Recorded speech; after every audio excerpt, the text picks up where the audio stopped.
Bismillahirrahmanirrahim. Assalamualaikum warahmatullahi wabarakatuh. Selamat pagi anak-anak. Good morning everybody. Sabah al-khair ya talabah.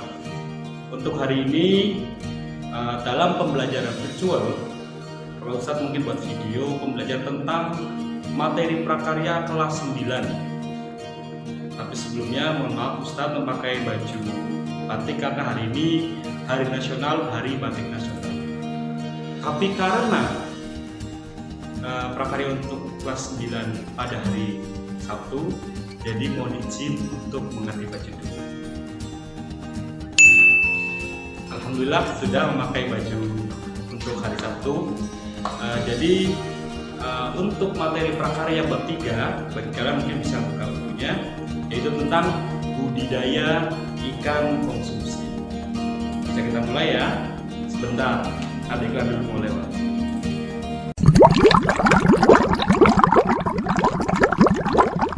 Baik anak-anak, langsung ke materi. Sebelumnya, apa sih itu budidaya ikan konsumsi? Budidaya ikan konsumsi, sebelumnya saya bagi tentang pembagian ikan. Ikan dibagi dengan daerah hidupnya. Pertama, air tawar. Kedua, air payau dan air laut. Air tawar, air payau, dan air laut. Sudah ya? Oke. Selanjutnya berdasarkan ikan. Ikan-ikan tersebut hidup dengan kegunaan dan manfaatnya masing-masing. Yang pertama, contoh ikan dari ikan air tawar, yaitu ikan lele. Bukan lele galurnya. Omae wa mou shindeiru. Nani? Kedua, ikan nila. Ketiga, ikan gurami. Keempat, ikan gabus atau butuk. Kelima, ikan sidap. Itu contoh ikan dari air tawar. Apa itu air tawar? Air tawar air yang asin. Jadi hal yang membuat air tidak asin, jadi kandungan garamnya atau sebagainya. Tapi poinnya untuk air tawar air yang tidak asin. Yang kedua, air dibagi dari daerahnya, yaitu ikan air payau. Satu contohnya ikan bandeng. Contoh kedua, kepiting. Jadi dua contoh ini dari ikan air payau. Kenapa kepiting? Karena kepiting hidup di dua daerah. Tapi di sini kita bahas tentang kepiting air payau, karena kepiting air laut pun juga ada. Yang ketiga, ikan dibagi dari tempat hidupnya, yaitu ikan air laut. Ada satu ikan kerapu, kedua ikan kakap, dan lain sebagainya. Tapi ketika kalian bahas ikan, jangan pikir kalian seperti film ini. Tahu ya film ini ya? Atau orang ini tentang kepiting, bukan beda. Di sini tentang komunitas atau tentang budidaya ikan konsumsi yang di sana dan peralatan budidaya pembesaran ikan konsumsi. Jadi kalau kita bilang ikan itu sangat bermanfaat. Bahkan alhamdulillah sekarang ada kemajuan. Dulu itu nyari ikan susah, sekarang mudah. Bahkan istri Ustadz hanya butuh 15 menit untuk mencari ikan langsung dapat banyak, yaitu masuk pasar. Paham ya? Itu sarana-sarana pertama, yaitu tentang bahan-bahannya untuk konsumsi apa aja sih? Satu, yaitu benih. Kalian tahu benih ya? Jadi tiap ikan atau tiap ikan budidaya itu beda-beda. Jadi ikan lele seperti ini, ikan gurami seperti itu, dan tempat hidupnya masing-masing. Tapi semuanya dimulai ketika kita mau budidaya tentang ikan hias, yaitu kita butuh namanya benih. Bukan membuat atau kita membudidayakan ikan dari besar, tapi dari kecil. Nanti dibagi lagi nanti ada kolam kecil, kolam setengah dewasa, dan kolam dewasa. Dari kolam dewasa ini berarti ikan yang layak buat. Oke, yang kedua yaitu pakan. Pakan adalah makan dari ikan tersebut.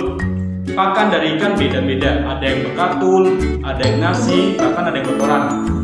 Bahkan di berbagai tempat pakan itu ada Contohnya di atas itu peternakan ayam, di bawahnya itu untuk budidaya ikan lele. Contohnya gambar di sini. Oke ya. Oke. Yang ketiga pupuk, PUPUK. Pak, Ustaz, kan pupuk untuk tumbuhan kata siapa? Pupuk itu juga untuk hewan. Pupuk juga untuk di sini ikan komunitas atau ikan konsumsi. Mereka diberi pupuk untuk apa? Untuk tumbuh subur, untuk bergizi, untuk bisa dimakan dan bisa bermanfaat dimakan oleh manusia. Yang ketiga dan yang keempat itu air. Air sangat berpengaruh karena utamanya untuk manusia kita bernafas menggunakan udara atau kita menghirup oksigen, membuang karbon dioksida. Begitupun ikan, tapi mereka menghidupnya dari air. Jadi air sangat berpengaruh untuk ikan. Dan air bermacam-macam. Ada tingkatan pH tertentu.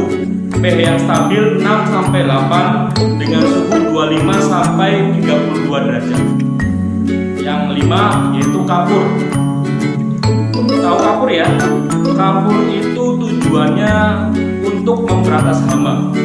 Contohnya, ada ikan yang bisa membersihkan lumut. Kalau kalian tahu ikan sapu-sapu, ini salah, itu sapu. Ini ikan sapu-sapu. Nah, ikan sapu-sapu itu membersihkan lumut, yaitu dia juga bisa membersihkan hama tersebut.